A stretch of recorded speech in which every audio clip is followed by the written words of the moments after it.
क्योंकि वो अपनी कहते हैं कि बेटी बचाओ बेटी पढ़ाओ, हम भी तो बेटियां हैं। कब तक बैठना चाहोगे आप? जब तक हमारी डिमांड पूरी नहीं होगी हम ऐसे ही बैठे रहे। ऐसे ही बैठ रहे चाहे कितने दिन हो, कुछ भी हो जाए, चाहे आंधी आओ, चाहे तूफान आओ, चाहे बारिश पड़ो, चाहे ठंड पड़ो।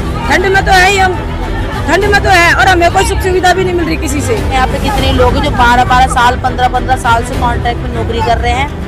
उनकी सैलरी 10 रुपए 5 रुपए ऐसे बढ़ती है। 15-16 हज़ार रुपए तनख्वाह मिलती है, उसमें घर नहीं चलते। हमारे छोटे छोटे बच्चे भी हैं, बहुत परेशान होते हैं। हम इतनी दूर हमारा ट्रांसफर कर दिया गया, आना जाना बहुत दिक्कत होती है हम लोगों को। एक काम लगातार हमेशा होना है तो वहाँ पे कॉन्ट्रैक्ट कर्मचारी क्यों रखा जाएगा? वहाँ पे परमानेंट कर्मचारी होना चाहिए। तो ये जो हमारी बसें चल रही हैं, ये क्या 6 महीने चलेंगी? क्या ये 1 साल चलेंगी? ये जब तक दिल्ली रहेगी तब तक बसें यहाँ पे चलेंगी। तो जब वहाँ पे सरकारी कर्मचारी है तो बाकी कर्मचारी कॉन्ट्रैक्ट कर्मचारी क्यों है?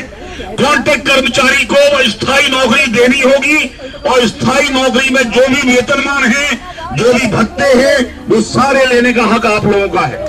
नमस्कार, मैं आप सभी के साथ सोनाली, आप देख रहे हैं भारत दर्पण टीवी। इस वक्त हम मौजूद है सरोजनी डिपो के पास। आप सभी जानते हैं किस तरीके से जो डीटीसी वाले हैं, ड्राइवर हो, कंडक्टर हो, किस तरीके से जो है धरने पर बैठे हुए हैं। 3 दिन से बताया जा रहा है भूखे प्यासे, महिलाएं हो या फिर जेंट्स हो, जिस तरीके से लोग बैठे हुए हैं, महिलाएं पुरुष सब जगह जो है भूखे प्यासे यहाँ पर 3 दिन से बैठे हुए हैं। इनकी मांगे सिर्फ इतनी है कि इनको कॉन्ट्रैक्ट से जो है परमानेंट कर दिया जाए। कई साल हो जाते हैं, सरकार द्वारा ऐलान किया गया था कि इनकी जो है परमानेंट ड्यूटी कर दी जाएगी, लेकिन वो नहीं की गई है। तो इसी को लेकर ये है जो धरना पर बैठे हैं। हम इन्हीं की मांगे जानना चाहेंगे, क्या कुछ जो है सरकार अभी तक यहाँ पर इनकी सुनवाई करने के लिए आई है या नहीं आई है, या फिर इनको क्या कुछ कहा जा रहा है।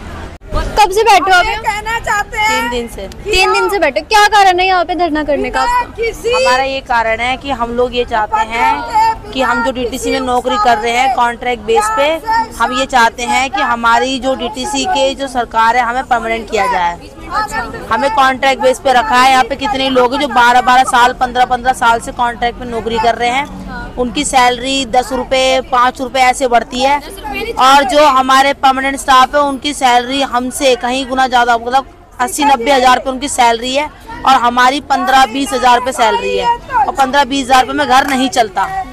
हमारी फैमिली है, मैं अपने पापा की जगह पे लगी हूँ, डेथ केस में हूँ 3 साल से, लेकिन मेरा भी कुछ नहीं हो पाया यहाँ पर। कुछ नहीं हो पाया। लोग सिर्फ यहाँ बैठे हैं और हमारी कोई सुनवाई नहीं हो रही है। हम चाहते हैं कि वो लोग हमारी आके बात सुने, हमारी मांगों को पूरी करें। हमारे यहाँ पे हमें परेशान करने के लिए वॉशरूम तक बंद कर दिया। हमें परेशान करने के लिए यहाँ पे गाड़ियों में परमानेंट स्टाफ बुलवा के गाड़ियाँ आउट करवा रहे हैं, लेकिन हम यहाँ से गाड़ी आउट नहीं होने देंगे। हमारी मांगे जब तक पूरी नहीं होंगी, हमें परमानेंट किया जाए, बस हमारी यही मांग है। मतलब आपको कॉन्ट्रैक्ट बेस पे रख देते हैं? यस, हमें कॉन्ट्रैक्ट बेस पे रखा जाए। मुझे 3 साल हो गए हैं। 3 साल हो गए? हाँ जी। मतलब आपकी तनख्वाह भी नहीं आती है? रुक के तनख्वाह हमारी आती है, लेकिन तनख्वाह हमारी बहुत कम आती है, क्योंकि जो हम काम करते हैं परमानेंट स्टाफ भी सेम काम करता है। हम टिकट काट रहे हैं, वो भी टिकट काट रहे हैं, गाड़ी चला रहे हैं, वो भी गाड़ी चला रहे हैं, लेकिन उनकी सैलरी 80-90 हज़ार है, हमारी सैलरी 20 हज़ार है। अच्छा। हमें छुट्टी दी जाती है उसके हमें कोई पैसे नहीं मिलते, कोई पैसे नहीं मिलते। हमारा बहुत बुरा हाल है यहाँ पर। Thank you. आप बताइए मैडम, कब से बैठे हो? मुझे 3 दिन हो गए यहाँ से, मैं 3 दिन से बैठी हूँ। 3 दिन से बैठे हो? हाँ जी। देखिए भूखे प्यासे आप बैठे हो गए। हाँ जी। वॉशरूम आपके बंद कर दिए गए हैं। महिलाएं इतनी हैं, अब तो महिलाएं काफी ज्यादा हो रखी है डीटीसी में। तो आपकी क्या मांगे हैं? किस चीज पे आप नाराज हो? सरकार से नाराज? हम सरकार से इसलिए नाराज हैं क्योंकि वो अपनी कहते हैं कि बेटी बचाओ बेटी पढ़ाओ, हम भी तो बेटियां हैं। जो आम जनता है, आम जनता की पब्लिक है, उनको सिक्योर कर रहे हैं, वो उनके लिए सुविधाएं बना रहे हैं, फ्री टिकट चलवा रहे हैं। यार हम भी बेटी हैं, हमारे बारे में भी सोचो। हम चाहते हैं कि हमारी जो सैलरी है 15 से 18 हज़ार है, उसमें क्या कर लेगा आदमी? ना तो उसमें वो बच्चे अपने पढ़ा सकता है, ना अच्छी एजुकेशन करा सकता है, ना सेविंग करा सकता है। मुझे 3 साल हो गए हैं। 3 साल आपको लगातार हो गए? हाँ जी। और हम चाहते हैं कि समान काम समान वेतन हमको दिया जाए, और हमारी जो जॉब है वो सिक्योर होनी चाहिए। हाँ जी। और हमें एक लेटर पैड पे लिख के दिया जाए, क्योंकि नेता आते हैं चले जाते हैं, वादे कई करते हैं, वादे कई करने आए हैं, पर निभाया किसी ने नहीं है कि हाँ हम वादे करेंगे। जब तक इलेक्शन होंगे सब वादे करके देख के जाएंगे कि भाई हम आपके लिए ये करेंगे, ये सुविधाएं कर देंगे, तुम्हें पक्के कर देंगे, बट उसका कोई रिस्पांस नहीं होता है, उसका कोई रिस्पांस नहीं मिलता है पब्लिक को, आम जनता को। हम जो डीटीसी के कर्मचारी हैं, हमारे और भाई भी हैं, बाहर हैं, ड्राइवर कंडक्टर, वो भी परेशान हैं। अब आप इतने ज्यादा परेशान हो चुके हो तो आपको क्या है कि कितने दिन बैठोगे, क्या कब तक रहोगे आप ऐसे? जब तक हमारी मांगे पूरी नहीं होंगी, जब तक हम ऐसे ही बैठे रहेंगे। आपको लगता है 3 दिन में कुछ सुनवाई हुई है आपकी? अभी तक कुछ नहीं हुआ है। अगर वो हमें अपनी बेटी समझते होंगे कि हम उनकी बेटियां हैं, उनकी बच्ची हैं, तो उनको हमारे लिए कुछ करना चाहिए, कुछ करना चाहिए। अगर वो हमें अपनी बेटियां समझते हैं, बच्ची समझते हैं, तो उनको डेफिनेटली हमारे लिए कुछ करना चाहिए। अगर वो हमें नहीं समझते, कुछ हमें बेटियां नहीं मानते हैं अगर, तो फिर वो नहीं करेंगे। तो हमारा मानना यही है, हमारी जो मांगे हैं, सिर्फ हमारी 2 मांगे हैं, उनको पूरी कर दें। हम और कोई ज्यादा डिमांड नहीं कर रहे हैं। समान काम, समान वेतन, और हमारी जो जॉब है वो सिक्योर होनी चाहिए, लिखित पैड पे हमें मिल जाना चाहिए। जितने भी इतने सारे जो कॉन्ट्रैक्ट पे आप कह रहे हो कि सबकी नौकरी जो है पक्की हो जानी चाहिए। हाँ जी, कॉन्ट्रैक्ट खत्म कर देना चाहिए, बिल्कुल खत्म कर देना चाहिए।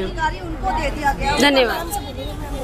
क्या दिक्कतें हो रही हैं? आपने 3 दिन से जो है धरना कर रखा हुआ है यहाँ पर, आपके बताए जा रहे शौचालय जो है वो भी बंद कर दिए गए हैं। कितनी दिक्कतें हो रही हैं? कोई आपकी अब तक 3 दिन में कोई आया है सुनवाई के लिए? अभी हमारे पास कोई भी वो नहीं आई, हमारी मांग अभी पूरी नहीं की गई है, बल्कि हमारा ट्रांसफर कर दिया गया है। अच्छा, जहाँ से हम आए थे वहाँ से कहीं और कर दिया गया है। अच्छा, हमारी मांग सिर्फ इतनी है, हमारी लाइफ टाइम तक जॉब होनी चाहिए, हमारी सेफ्टी होनी चाहिए, प्लस हमारा समान वेतन होना चाहिए, और हमारा समान वेतन होना चाहिए, और जो समान काम होता है समान ही वेतन हमें मिलना चाहिए, और हमारी कोई मांग नहीं है। क्या क्या मांगे आपकी?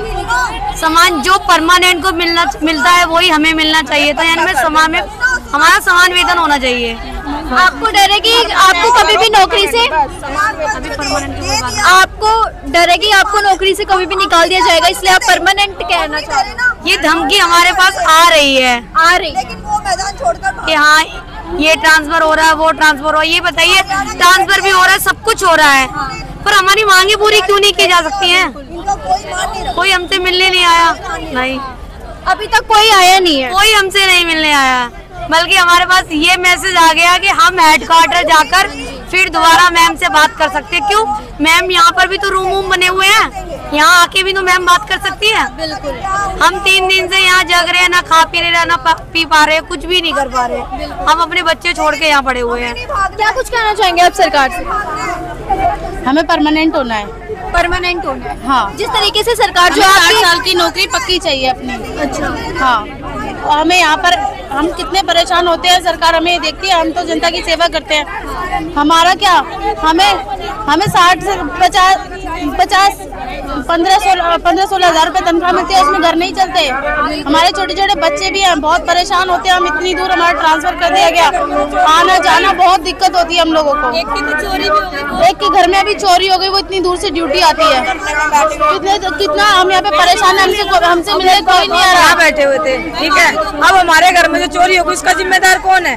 आप बताओ। हम दिन रात यहाँ पड़े हैं, ठंड में पड़े हैं, और हम यहाँ हैं, और हमारा घर कौन संभाल रहा है? और हमारे घर में जो चोरी हो उसका जिम्मेदार कौन है? कारण क्या आपका? दिल्ली सरकार। कारण सबको पता है, समान काम समान वेतन। इन्होंने हमें ये बोला था 1 हफ्ते बाद हम पक्का कर देंगे। जब तुम एक हफ्ते बाद पक्का करोगे तो फिर आज क्यों नहीं वो काम किया जा रहा है? जो काम 1 हफ्ते बाद होगा वो आज क्यों नहीं कर रहे हैं? दिल्ली सरकार आज क्यों नहीं कर रही है उस काम को? आपको लग रहा है कि वो सिर्फ एक बहकाने के लिए कर रही है? हमें सिर्फ एक बहकाने के लिए किया गया था, क्योंकि अगर इन्हें काम करना होता, जो काम 1 हफ्ते बाद हो रहा है वो हमारे को ये बताओ वो पहले क्यों नहीं हो सकता है? जब इन्होंने पिंक डिपो बनाया, अभी इन्होंने ये कह रहे कि पिंक डिपो हमने बंद कर दिया है, सारे जो पुरुष चालक है वो सबको बुला लिया इन्होंने। अभी ये कह रहे कि हमने ये डिपो बंद कर दिया। ट्रांसफर लेटर में रात को 11 बजे दे रहे थे, हमने नहीं लिए, और हम लेंगे भी नहीं, जब तुमने पिंक डिपो बनाया कुछ तो सोच के बनाया होगा, आपने बनाया, उस चीज से हमें खुशी है, लेकिन जो हमें दिलासे दे रहे वो गलत है, और हमें झूठे दिलासे दिए गए, उसके लिए हम विरोध करेंगे। इसीलिए हम यहाँ बैठे हैं धरने पे। हमारी बात मान लीजिए, हम कोई विरोध नहीं करेंगे, आराम से शांतिपूर्वक। क्या कहना चाहेंगे सरकार से, जिस तरीके से आपको झूठे दिलासे दिए जा रहे हैं, एक जगह से दूसरी जगह आपका ट्रांसफर कर दिया दिया जा रहा है, बातें नहीं सुनी जा रही आपकी। हमारी जो भी बात है, हमारी कोई डिमांड नहीं सुनी गई है। हम यही चाहते हैं जो हमारी डिमांड जो की गई है ना, जो हमसे जो बोला गया था, अब उस चीज को तो करो। दिल्ली सरकार बोला गया था, हाँ जी, जो दिल्ली सरकार ने जो हमसे बोला गया था समान काम समान वेतन 1 हफ्ते बाद पक्का कर देंगे, तो भाई उस चीज को करो ना। आप क्यों नहीं कर रहे हैं? जो काम 1 हफ्ते बाद होना वो आज ही करो ना। कितना समय हो गया बोले? ये इन्होंने अभी 18 तारीख को बोली थी, ठीक है, और अब देख लो क्या तारीख हो रही है, और हम यहीं बैठे पड़े। हमारा बस सरकार से ये जो झूठे दिलासे दिए जाते हैं कहीं ना कहीं एक वोट बैंक कमाने का, क्योंकि इलेक्शन आने वाले हैं अभी विधानसभा के, आपको लग रहा है कि कहीं ना कहीं ये एक राजनीति कह लो? देखो राजनीतिक मुद्दा है या नहीं, देखो इसको तो हम नहीं कहते, लेकिन जो हमारा जो हम जैसे नोएडा डिपो में थे, हमारा यहाँ ट्रांसफर कर दिया, पहले नन्नगी थे, नन्नगी से फिर हमें यहाँ भेज दिया गया। अब यहाँ से हमें ये यहाँ की क्या कह रहे हैं कि हम 1 हफ्ते बाद करेंगे, 1 हफ्ते बाद करेंगे, तो भाई जो काम करना वो करो ना। हम भी तो परेशान हो रहे हैं। अब हम यहाँ बैठे हुए, हमारे घरों में चोरी हो रही है, उसका जिम्मेदार कौन है? दिल्ली सरकार है। उसका जिम्मेदार कौन है? उसका कौन बताएगा उस चीज को? हम अपना परिवार छोड़े बैठे हैं। तुमने जो कहा था हम उसके ऊपर ही आए, हम ऐसे तो नहीं आए, हमें बुलाया गया, हमें बकायदा लेटर दिया गया कि आप पिंक डिपो ज्वाइन करो, सरोजनी नगर डिपो। फिर यहाँ पे क्या हो रहा है? कुछ भी नहीं, सब झूठे दिलासे दिए गए। कब तक बैठना चाहोगे आप? जब तक हमारी डिमांड पूरी नहीं होगी हम ऐसे ही बैठे रहे। ऐसे ही बैठ रहे हो, चाहे कितने दिन हो जाए, कुछ भी हो जाए, चाहे आंधी आओ, चाहे तूफान आओ, चाहे बारिश पड़ो, चाहे ठंड पड़ो। ठंड में तो है ही, हम ठंड में तो है, और हमें कोई सुख सुविधा भी नहीं मिल रही किसी से। हम आपस में सारा समाधान कर रहे हैं, हमारे से कोई वो नहीं हो रहा। ठीक है, हम बैठे रहेंगे जब तक हमारी बात नहीं मानो, हम बैठे रहे। हम किसी को कोई गाली नहीं दे रहे, हम किसी को कुछ नहीं कर रहे, शांतिपूर्वक अपना जो कर रहे हैं वो हम बैठे रहेंगे।